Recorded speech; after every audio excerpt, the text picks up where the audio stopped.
Hello humans, welcome to The Frontline, a leadership and business podcast brought to you by Peregrine Corporate Services, an Isle of Man-based fiduciary provider.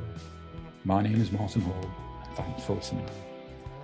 In this podcast, we chat to an array of business leaders from different sectors to learn more about them, their market, skill sets and knowledge. We hope you enjoy. Today I'm joined by the team at I Listen. Thanks for coming down, guys and girls. Thanks for having us. Maybe to give our listeners to attach a name to a voice, perhaps working along the line, if you introduce yourself, what you do at I Listen, and then we can dig in. Okay, so my name's Mandy Cannell and I look after learning and human resources at I Listen. So predominantly working in workplaces all across the Isle of Man, providing low-level mental health awareness training for staff in different organisations. I'm Annabelle Chambers and I'm the project lead for our Listen, which means pretty much just looking after the day-to-day running and looking after the staff who are running our really important services as well. And I'm Steve Downward, so I lead on our schools team, which is working with pupils around PSHE, assemblies and providing content for them to work and support their mental health. Okay, great, thanks guys. So let's dig in a little bit. So we're in January. It's never a great month. I think generally it's considered a bit of a blue month.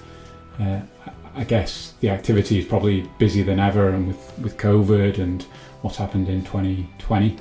How are things? I suppose, how are you finding things? How are you finding the stigma around mental health and bringing the message, I guess? I think everyone was glad to see the back of 2020, to be honest. It's been a heck of a year for everyone for one reason or another. Certainly we found that our services went from strength to strength in 2020. Lockdown was a really strange time and we were concerned because the bread and butter of what we do is face-to-face interaction, whether that's in schools, in the workplace or in the community as well. And so to suddenly be taken offline and confined to our houses was really difficult. But I think it was actually a really amazing challenge, and Mandy and the workplace training team can certainly attest to that as well, because we really looked at how we were doing things and were able to assess it and make it accessible to even more people by taking it online. So it was a challenge, definitely, and we worked 3 times as hard as we normally do, which is saying something. But it was a really exciting time as well. It's something we've definitely learned from, and something that we're going to implement and continue to in the future as well. Did you see changes then from, I suppose, dealing with people that being in the work environment and then not being at home and self-isolating? Yeah, we did. We saw a massive change because, as Annabelle mentioned, our model beforehand was all face-to-face training, so we had to pivot really quickly, as most organisations and charities are included in that had to, just in order to survive. So we had to adapt our style to very quickly move to webinars and online training and much shorter sessions and make sure it was really relevant for what people needed there and then. We were very, very fortunate actually that our CEO and our board fully supported us providing training absolutely for free during that period, and that's a real testament to their belief in what we're doing and their willingness to really support the Isle of Man community as well. And what that enabled us to do was to provide training. In that sort of 4-month period, we probably trained around about 1,500 people across the island, because it just expanded our reach massively, being able to do stuff online. So people could be sitting in their living rooms or their spare bedrooms or wherever they were working, and they could listen to us talking about lots of topics around resilience and around making the most of the situation that you had and really developing some positive habits around things like diet, exercise, and keeping connected to people, which was really, really tough, of course, but there was lots of technology out there which really enabled us to do that. So we really tried to make what we did very relevant to that particular moment, and very mindful of the fact that, we had people working in very, very tough circumstances and managing huge challenges with parenting at home and homeschooling and really, strained relationships and lots of financial worries and things like that. So we just wanted to do what we could to just give people some really low level, easy to access tips and techniques that they could go away and use straight away. So certainly through COVID, and we talk about mental health being high on the agenda as it should be, pre that it was obviously gaining momentum, if that's the right term. What's your views on, obviously it's important, but why this movement, certainly in the last couple of years, that there's focus there, I guess? Is there a... Well, I speaking from the workplace point of view, I think there were a few things that sort of triggered the change, and if we kind of rewind 5 years, I don't think we would have had the appetite in organisations to invest in their people's well-being that we do now. But in 2017, there was a report commissioned by the UK government, the Farmer-Stevenson report, which it focused on workplace well-being. And there were lots of recommendations in that. And, you know, I think for the first time, it really highlighted the importance of investing in your people's well-being, mental well-being being a big part of that. And, you know, since that, there's been lots and lots of sort of stats and business cases made in terms of investing in your people, because, you know, inevitably you get a really good return on doing that. It makes good business sense. Yeah. It's not just the kind of pink fluffy stuff, if you like. It's actually, you know, makes your employees more engaged, they're more productive, and, you know, the sickness absence levels reduce and all that sort of thing. So I think there is a growing appetite for the workplace. And then I think layer on top of that, COVID, we have had, again, an increase in interest because everybody's been through a really, really tough time. So again, it's highlighted the importance for organisations to really support the people who work for them and their mental well-being. And the stigma side of things, that I guess that barrier is getting broken down as well. And that was, I guess, one of the big battles. It's starting. It's a journey. I think that we're not kind of there yet. It's definitely improved, I think. And where is that from? Few years. That's a big question. It is a big question. I think it comes from so many different places, and that's the difficulty of it as well, because it literally spans across all generations and all aspects of life. I mean, certainly for Steve and the schools team, it's a massive piece of work that they're working on, is breaking the stigma. They're going in, they're doing assemblies and PSHE sessions, workshops, to talk about mental health and to really open up that conversation, because the fact is every single one of us has mental health, just as we all have physical health. And I think it's always been seen as a weakness, which is obviously not the case at all. None of us are ashamed to go to the GP if we're struggling with an ailment physically, and we shouldn't be afraid of admitting that we might be struggling mentally. Life has many pressures for every single one of us, and I think maintaining positive mental health is so important, and that's why the sessions that the guys do in schools and in the workplace. But I think for schools, the early intervention really comes into play heavily, because if you can equip them with those skills from a really young age, we hope that they'll be able to carry those through with them through life. So, you know, a young person that Steve might see in an assembly and to be talking about deep breathing or progressive muscle relaxation or something around that, they will then hopefully when they're 30 and having a stressful time at work, think back to Steve's face in that assembly telling them about this, and they'll think, oh yeah, I remember that, and that might be able to see them through another difficult period in their life. So it's managing those transitions through life with those practical skills, I think. I think even when I was at school, it just wasn't spoke about. It just wasn't a common thing, you know, especially when I look at that age group from sort of year 9, 10 and 11, which the school goes from, you know, potentially excitement of year 7. It's been a bit different this year because they didn't complete year 6. They've had lots of time at home. They've then gone into secondary school, so we've done a lot of work with them because that's been a big transition. But usually, every other year, most people sort of go to high school. It's not too much of a big deal in many respects. But as it gets a little bit more serious, exams come in, you know, people do feel the pressure. And like I said, when I was at school, we just didn't even talk about it. So what's lovely about what I do is we go in. We've spoke to not in the same school, but different schools we've covered every year. We go in, see what's going on, and support them. And we believe that we can. Do you feel there's an openness there to listen? Absolutely. It's this year especially. So when I joined in August, we put a lot of planning into what we were going to deliver for the schools for the last term of 2020, and what really surprised me was, one, the level of engagement, which was great, but two, the referrals that come into our one-to-one listening service. There is a demand for support, and for me and the guys I work with, it's really important. We work really closely with teachers, and we work really closely with our listeners to get that feedback around what's coming up, because every school is different, every year is different, each group within years is different, every individual is different, and ultimately what I'm really passionate about is going into these schools and adding value to these people's lives. So we work really hard on that, and the feedback we get, we tend to start with one session, whether that be an assembly. We like to follow that up with like a PSHE session, which is more of a classroom type environment and usually interactive. And the guys are remembering the stuff we're talking about.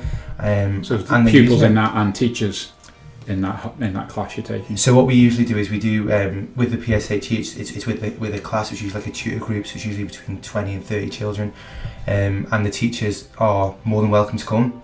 Some schools they do and support and like to know what we're doing. Others we take the full session. Every school's very, very different, and then we can follow that up with some reflective work and stuff like that. So it's really important that we're going to have that interaction with these pupils, that we give them the best possible chance of learning this, so that if they're in year 7 and 8 and life's fine at the moment, when them exams come or things happen at home or anything like that, they've got something that they can go, okay, now I'm feeling a certain way and now I can potentially help myself. And I've seen that work with some of the work with the teachers is educating them to look for signs and pointers to help them, I guess, to equip them better in that environment. Yeah, and something we've quickly realised is that we're there for the pupils, we're there to support them, but actually our support does extend to the teachers, and we're also looking at doing stuff with the parents going forward, because ultimately we want these children to have this support for whatever they want, whether it's a friend, a teacher, a family member, or I'll listen, whether it's to do with something around their mental health. So the more people who I suppose have knowledge of ways of supporting these children, then obviously that's going to have a more positive outcome.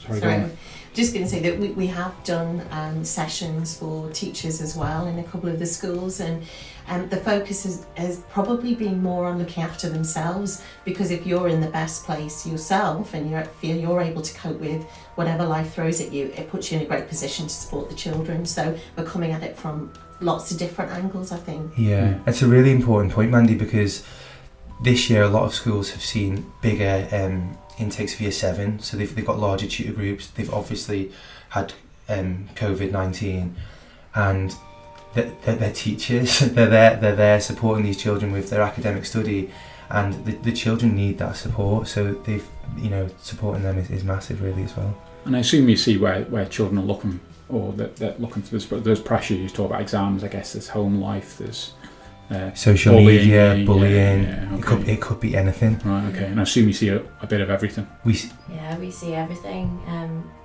literally everything, to be honest. Social media has been one that's ever evolving, and it's a difficult one for us to try and stay on top of, because the fact is social media is here to stay. Some of us might not like it, but it is here to stay, and what we need to do is make sure we're encouraging responsible and positive use of it within young people, and within adults as well.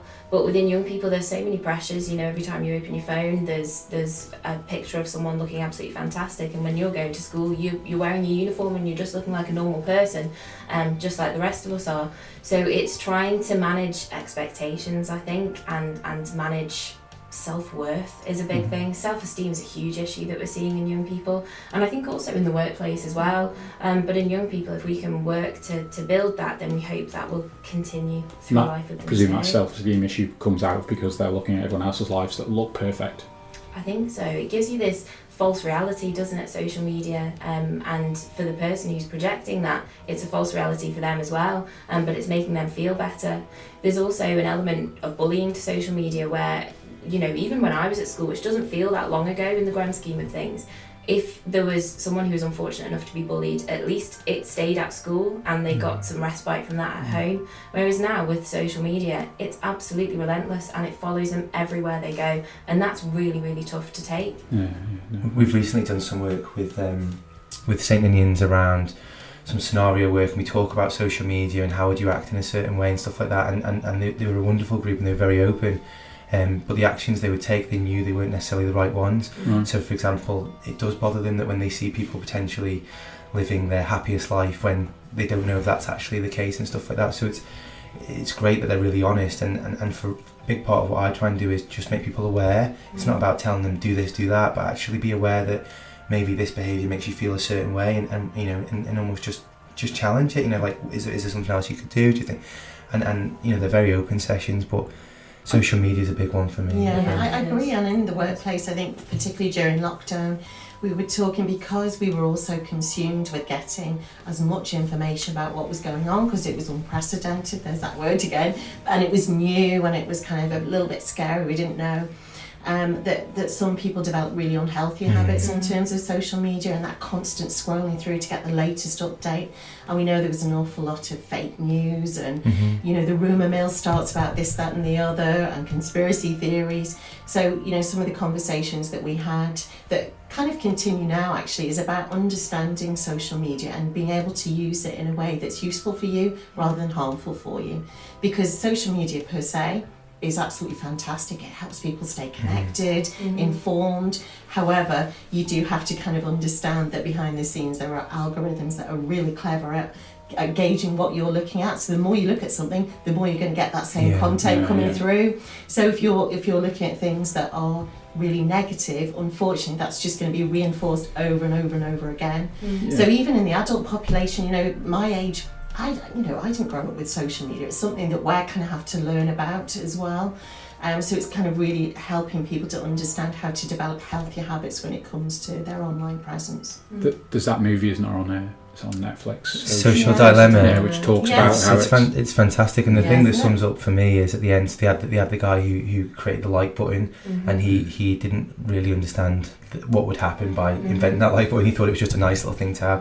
But what was really, really interesting at the end is when they asked him as the credits are rolling, it's almost like, would you let your child have it? And they were all like, no. You know, they understand the concerns it has, but like Mandy said, it's a fantastic way of keeping in touch. And the guys I speak to in the schools, they're literally like, you couldn't not have it now. Like if I didn't have social media, I wouldn't be able.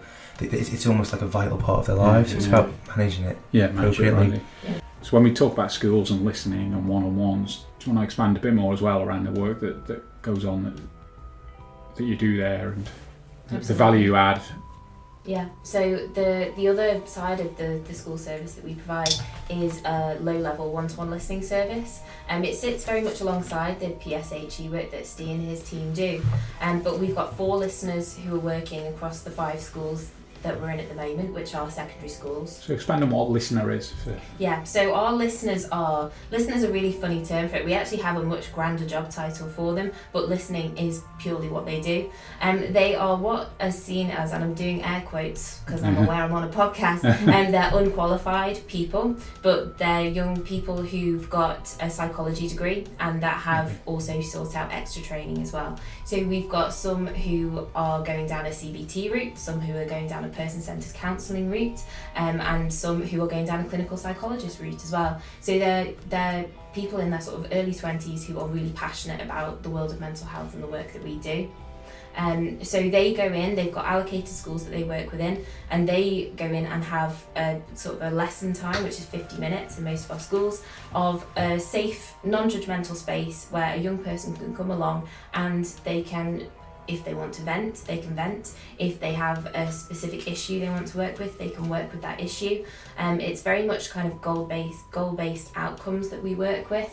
And as I keep harping on about, it's fully evidence-based. And a really important part of the listening service that we have is our listeners are all receiving an hour and a half's clinical supervision every week. So what that means is a space to sit down with the therapist, who is a qualified member of our team, and talk about the issues they may have faced, talk about some difficult cases they may have faced, and to be able to not pass the responsibility, but get that weight off their shoulders a little bit, because being the go-to person for a young person who might be struggling is a massive pressure and it's a massive weight.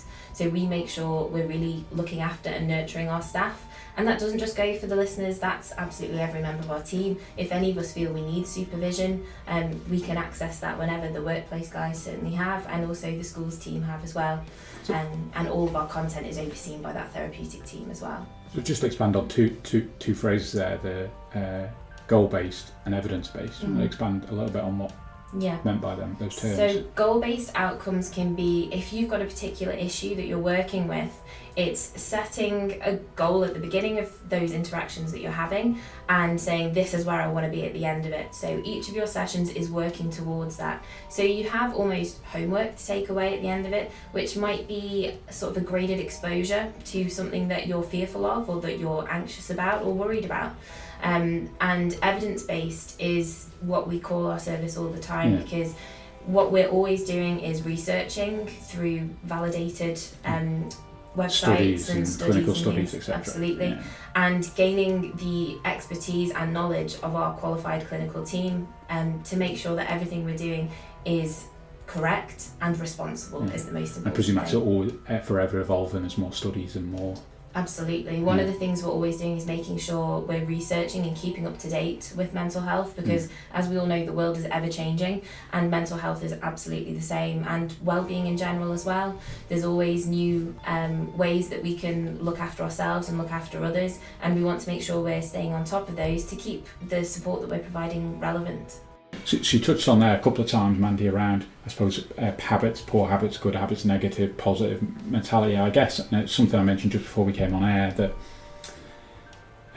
in trying to look after yourself and looking at your own habits, I read something recently about if you see your own self picking up bad habits, should we say, or not the good habits, that's a sign of, I suppose, let's use the word deteriorating mental health, whatever level that's at and wherever you begin at. So there are all sorts of signs, and it's certainly something that we focus a lot on in our courses. And in the workplace, a lot of our focus is on equipping line managers to support the people around them, because we've kind of identified as a population they're best placed to do that. And a lot of our focus is on spotting those really early signs and being able to intervene in some way. And when I say intervene, it's probably just having a chat with someone. How are you feeling? Just having a really sort of general welfare sort of check-in with somebody. But you're right, it is those habits, it's those changes, and it's one of the things that we identify with the people who attend our courses, is it really relies on you understanding and knowing what normal looks like for the people around you, and then being able to spot the signs of when things are just a little bit off, when things are not quite right. And you're right, one of those things might be the habits, whether that's to do with eating or sleeping or just getting out there and connecting with people, whether it's sports, whether it's hobbies. When those things start to slide, or somebody doesn't show the same level of interest, you're right, it could be one of the signs that they are struggling with some challenges. And we know that if you intervene at that really early stage, it can make a huge difference to somebody. It can really make the difference. If they're not going down a deeper hole, I guess. Exactly. You can get them out of the hole earlier. Exactly, yeah. So, and I guess then in the workplace, similar to when we talk about schools, it's I use the word talking to staff, but talking to the leaders in the business as well to make them. Yeah, it's so vital that the leadership in an organisation is bought into this, and that they truly understand the benefit of having a sound wellbeing strategy for their organisation that looks at so many different things. Training, of course, is one of those things. But it's making it really sort of readily available, the information, joining up the dots for people, bringing to life the things that they do. It's more than just a wellbeing week and, doing a couple of activities. There's actually an awful lot behind that can make a big difference. As I say to you at the beginning, it makes really sound business sense to do this stuff. So it's an easy argument to make, which is great for us. Yeah, it shouldn't really even be an argument, but yeah. So I know Zurich have been, you've recently announced some support with Zurich, so do you want to provide a bit of absolutely. information? So we started our listen sort of scoping it out about 2.5 years ago, and we launched a pilot year at the beginning of the last academic year. Who's we? So that's actually a really good point. To provide some context to the organisation as a whole, is our listen has come from a charity that's been around on the island for 37 years. Manx Cancer Help was formed in 1983, and it was formed to provide psychological support for those affected by cancer, whether that's the person with the diagnosis or friends or family. Our current CEO, Andrea, took over 13 years ago. And when she took over, she identified the need not only for the low-level psychological support that was already being provided through the charity, but also a higher level of support as well, which is where the Island Psycho-Oncology Service came from. She brought on board our clinical lead, who's still our clinical lead today as well, Professor Robin Davidson. He's a consultant clinical psychologist who oversees absolutely everything that we do and have done for that last 13 years. So we've been through a bit of a journey with Manx Cancer Help over the last few years. And what we started to see a couple of years ago was our reputation for qualified therapeutic interventions kind of preceding ourselves, not to blow our own trumpet, but we might as well. And we had families approaching us who were struggling to find support for their young people in their lives, whether it be their children or people that they cared for. And they were kind of at desperation point and at crisis point, and they were asking for our help. So as a charity that's funded entirely by the public of the Isle of Man, we had a look at what we were doing, and we thought we've got transferable skills here in this therapeutic team. All of that team have worked at some time with youth. Some have been teachers in the past as well. And so we got together and we had a real think about what we were doing. And our Listen was kind of born from there, really. And then what we did was also encompass the workplace side of things into it as well as we moved on. And that's where the Our Listen that you sort of see today has come from. So when we launched the pilot year at the beginning of last academic year, we were approached partway through that by Zurich International, which is based on the Isle of Man. And they said they'd sort of heard about the work that we were doing and were really interested in it. They have a global foundation, which is called the Zurich Foundation, and they asked us if we would like to make an application, which again, as I said, as a public funded charity, we didn't have much money, and our Listen was very much done on a shoestring at the beginning. So we thought, yes, absolutely, we would like to make an application. So we sat down and we had a look at how we saw our Listen looking in the future, and what we wanted to do with it, what we needed to be able to do that as well, staff-wise. And then we got the funding, which was an absolutely amazing day. I think when we got that news, it was absolutely incredible. And so since then, we were granted the funding at the beginning, earlier on this year, just after lockdown actually. And since then, we've expanded the team, Steve being one of our new recruits, and we've been able to take the service way bigger than we thought we were going to.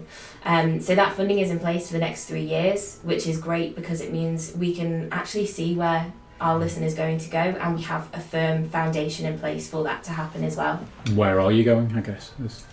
Where are we going? That is a very good question. Where's the desire over the next couple of years? The aspiration, I think, is that we would like to be able to, in some form or another, support every single person on the Isle of Man, whether that's through the schools team with Steve and his guys, and also our listeners who work in schools as well, whether it's Mandy through the workplace training that they provide too. And then there's also this much wider aspect of our Listen that we're working towards at the moment, which is the community, because we're very aware when we talk about the community of the Isle of Man, that's 85,000 people strong pretty much, and that's a big task for a small charity on the Isle of Man.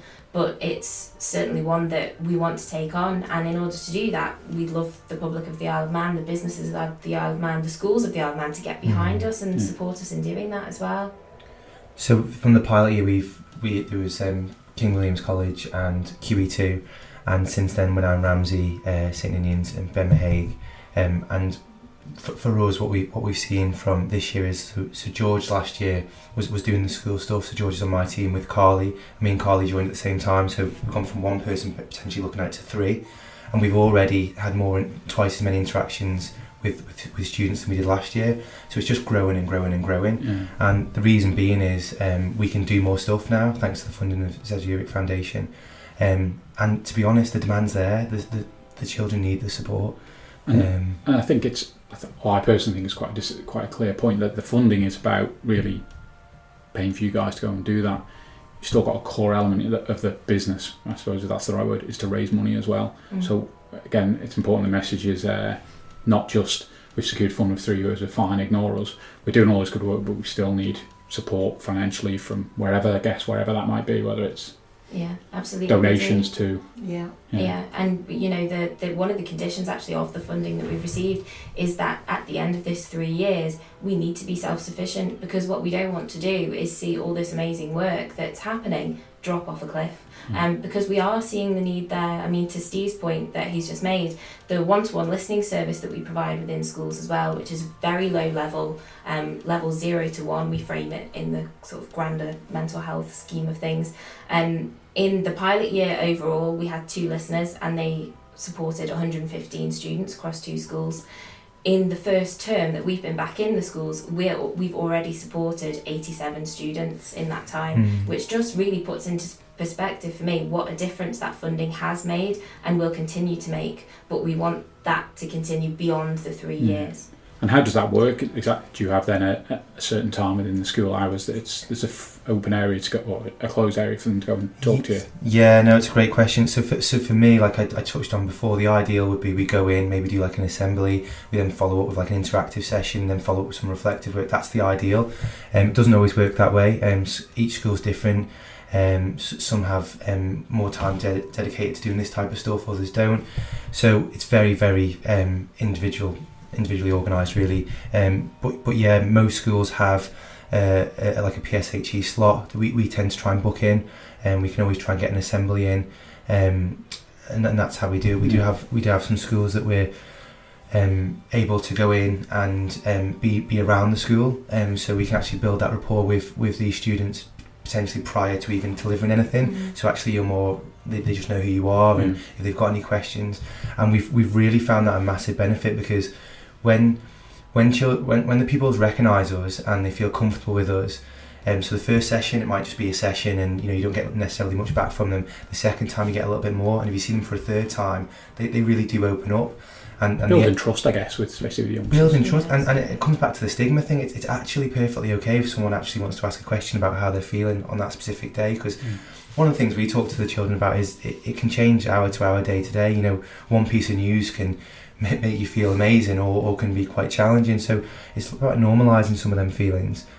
But the aim for me is that if we can get this right for this sort of wider reaching stuff, then hopefully that will alleviate some of the resource on the listeners, because obviously if they're going to the listeners, they want to have that one-to-one sort of safe, non-judgmental sort of time to talk about that. And then we'll obviously have a chat with the listeners to try and see what the common themes are, to try and sort of feedback in, as well as what the teachers are telling us, so we can actually make it fit for purpose, really. And when you talk to people, I guess it's the same question, but whether it's dealt with differently for coping mechanisms. I suppose maybe describe them, how you, or things you talk to the kids about, and does that differ from what you might talk about in the community and or workplace? So maybe start with the young and work our way up. Yeah, so interestingly enough, we've just done a session actually on coping strategies, and the session we did was around sort of healthy and unhealthy coping strategies. So is a pupil potentially doing something harmful to themselves that they could do with a more healthier option, really? So some of the things we talk around is deep breathing, we talk about journaling, we talk about communication. So journaling being writing down your thoughts. Journaling, yeah. As Annabelle mentioned, what we tend to do is we tend to come up with some ideas. I've got a wonderful team that are just really into trying to find the best bits of advice they can give, but then obviously we work with the clinicians to make sure that is actually right, because everything we do is evidence-based, to make sure that we're not just giving out random information to people. So once we've got that set, we'll go in, but we try and use some of the more common ones, even stuff around for year 7s. It might be talking around how much they sleep. A lot of people these days seem to be on their Xbox till quite late, so it's just about trying to get them into them healthy routines, talking about the diet, exercise. We're early intervention, but at the end of the day, we've had some really meaningful conversations, and we've seen some of these kids 2 or 3 weeks later, and they've actually put some of these things into practice and gone, thanks for that, which is just great if it's very rewarding, I'm sure. Yeah. I think interestingly, a lot of the coping strategies that we put together, so not to keep harping on about it, but during COVID and lockdown, we put together a whole suite of resources, physical resources, and also videos and webinars and that kind of thing. And what we actually found was they were transferable across all 3 of those the sort of work streams that we run. So the same physical resources we were sharing with young people, they were also being shared with workplaces and corporates, weren't they, Mandy? Yeah, absolutely. And I think, as Steve picked up on there, it is the simple things like getting enough sleep, looking after your diet, making sure you eat regularly, and you try and eat the right things for you, making sure that you get exercise, and making sure that you develop those kind of healthy habits. And one of the things we often talk about in workplaces is that sometimes we are a bit rubbish at coping with things, and we tend to reach for the wrong things. And in an adult population, it might be, a few more drinks than you should have, or, unhealthy habits. And we've already talked about online and so on. And there's lots and lots of different things that we might find ourselves falling into, rather than developing the right sort of habits around, as I say, diet, exercise, making sure that we're engaging with people, making sure that we reach out and ask for help when we need it, even if it's a chat with a good friend, you know, or talking to your line manager at work, or, you know, if it escalates a little bit, making sure you go to your GP. So we do try and instill those same sort of things. The language that we might use might be a little bit different, but ultimately they're the same themes that are coming out. Yeah, I will say this in my own view is that when I look at there's obviously a lot of media generally, and certainly in the COVID time, about washing your hands, doing those things that are important, but I think those types of things are so as important, not only for your own well-being but also your own health, that your own immune, you know, doing those right things. And I'd like to have seen and see more from we're happy to listen to the government say to stay indoors and put a mask on, but I'd like other positive messages within that, which is eat better, healthier, sleep, try and or exercise more, and that message being strong. But that's only my own view as I go off on a rant. So maybe talk a bit about mindset of how you guys help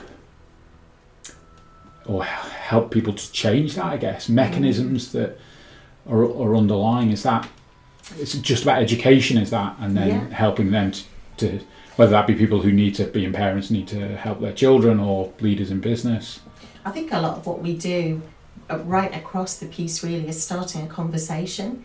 So we're not the people who necessarily go in and wave a magic wand and fix everything. We're just giving people the means to have a conversation about this sort of stuff. And often you'll find when you talk to people, they kind of know some of this stuff. You just need to give them a nudge in the right place, and that might set them off on the right kind of path. But certainly in the workplace, we talk a lot about a growth mindset versus a fixed mindset, for example, and how that can be really beneficial to you and your mental well-being. So that if you have a little bit more of a flexible, adaptable attitude, for example, and particularly with what we've gone through in this past year, it was so crucial, because going into it with a very kind of rigid view about the world, you could see that could quite easily break somebody, whereas having a much more adaptable view and kind of being prepared to go with things a little bit more, try something new, perhaps learn a new skill, perhaps develop a new habit and so on, you feel yourself much more equipped to deal with whatever life throws at you. So I think mindset is so crucial. It's definitely something that we talk an awful lot about to organisations, and I'm sure that's the same across the piece. I think the big thing for me is with schools at the moment is creating that space and that time where people can really think of themselves, really sort of turn that attention internally, because it's just full on. What I've realised going back into schools, whether it's year 7 or year 11, it's just there's so many pupils, they're rushing to this class, they're rushing home, probably spending time with their friends. So actually creating that space is great for them just to sit and think about themselves. And then what we try and do is, we don't go in with, do this, do that. But we do go in there and as Mandy said, start that conversation, look at potentially options that could be of use to these pupils, because everyone's different. What works for some, doesn't work for others. Even whether it's exercise or sleep, someone would probably choose one or the other. It's not always they do both. So what we do at the schools is we just try and stimulate the mind a little bit and think, okay, is this behaviour right? What could I do differently? In this situation, what could I do, and stuff like that. And hopefully it just resonates with them, and they try some of this stuff. We try and keep the sessions as fun as possible. So actually, if there's an element of a coping strategy, try and do a little bit of it and just see if it works or it doesn't. A bit more interaction. Yeah. So to go back to the point earlier, Mandy, around growth and helping staff, I suppose, do that. That's ultimately going to help the business anyway, because if you're changing their mindset to help themselves into a growth, surely within a business you want people with that mentality anyway. Absolutely. It's beneficial for the individual and for everybody around them as well, because if you feel better about yourself, you're able to contribute more, you're able to feel that you can add value and you are valued, and that's just so hugely important. And the opposite of that, then, if there's no self-esteem, that just goes the other way. Absolutely, that's it. If you feel very rigid and quite defensive, perhaps, then that doesn't No, we feel don't. like a good place. It can feel like it's not a great place to be in, and it kind of goes back to that self-esteem point that Steve was talking about there, that it is going to really damage your self-esteem ultimately if you feel that you are constantly having to defend your position and stick to your guns and at all costs. Then it's not a great place for you to be in personally, but as you say, it definitely has an impact on your ability to contribute to your employer as well. And in the workplace, some ideas, give the listeners what you, I know there's different types of courses and helps, maybe an overview of a couple of them, if they get in touch, the type of things that you can help them with or offer. We kind of started off, as I say, running full day courses, which we still do, and by can I just ask, do you find that sometimes that challenge with, because businesses, and again in this environment where money's tighter for everyone, that businesses just want to be doing business, and I wouldn't say staff are clearly important, but do you know, I think it's the same with everyone. As Steve said, there's so many pressures in schools as well, and I think we definitely try and make sure that we're in that place where we are responsive. So we always listen to what organisations need, and that's part of whether it's in the schools or whether it's in the workplace. We work with whoever we're working with. We are collaborative, and we listen and take on board the strains and stresses and challenges that they definitely have. So if we're talking about a full day course, for example, when we very first looked at this, some of other people were doing this kind of thing in the UK, and often they would run 2-day courses. So we kind of thought, right, okay, trying to get people away from their workplaces for 2 days. Actually, we could be adding to people's stress rather than reducing it. We're not in that business. So let's have a think about what we could do in a day space. And then we have worked with employers where we have even broken down the full day course, and we've run it as 2 half days, so that, for example, managers aren't taken out of the workplace for 1 whole day at a time. We've broken it up, and so we do definitely try and do that. We also do have our 1-hour sessions as well, which we focus on a particular aspect of mental health, whether that's, for example, dealing with change, or perhaps it's building your resilience. And we've done sessions around kind of staying the distance through coronavirus, which is a shorter session as well. So we have a whole range of shorter sessions that we can either run as a series of events for people, for organisations, or we can kind of run as one-off as well. So we try and be adaptable, I think, is fair to say. And I assume the feedback is good that you get. It is overwhelmingly so, which is fabulous, and I think we've been very fortunate that we've never really in any meaningful way had to advertise, and it has been through word of mouth, which is kind of the way it works on the Isle of Man, really, and it keeps us busy, which is really, really good. Yeah. And then from a school perspective, again, I suppose the idea is just to continue to grow that, getting more schools. Yeah. And is that something that the heads look at to bring you in, or is that government led? No, I think from our perspective, the schools we're working with now, we've liaised directly with them, and come to an arrangement of what we can provide for them. Right. Is the answer. I'd love to be in every school possible. I think it's really, really passionate about what we do. I've seen the value. I've seen pupils who've took that information and done stuff, and they're more comfortable with things, which is great. At the moment, we are obviously just growing. I've only actually been there about 4 months now, so the impact we've had in that time is great, and I don't know where we'll be in a year's time, because we keep doing more things for the schools, which is great. That's the aim, to expand. From a community perspective, I suppose you look at the workplace, look at the schools, the community as a whole. What is the idea to either now or down the line to, let's call it a walk-in centre where people can come and talk? How's the plan to? I think for a community, it's something that we're all very aware is a massive task to take on, the community support. So what we're going to do is next year we're going to spend some time talking to the community and finding out what it is that they want, what they think the gaps are. There are some that we know anecdotally there are gaps there, but what we do, and I'm sure we've said it many times, but it's something that's really important to us. We are a fully evidence-based service, and we don't intervene in people's lives unless we're pretty sure we're going to make a positive difference, and that goes across all three strands of what we're doing. And I think it's even more important in the community side of things because it is such a huge task. We don't want to go in, and it's something that we're always very cautious of with the workplace and the schools. We don't want to go in and tell people how they should be doing things because we are not experts in absolutely everything.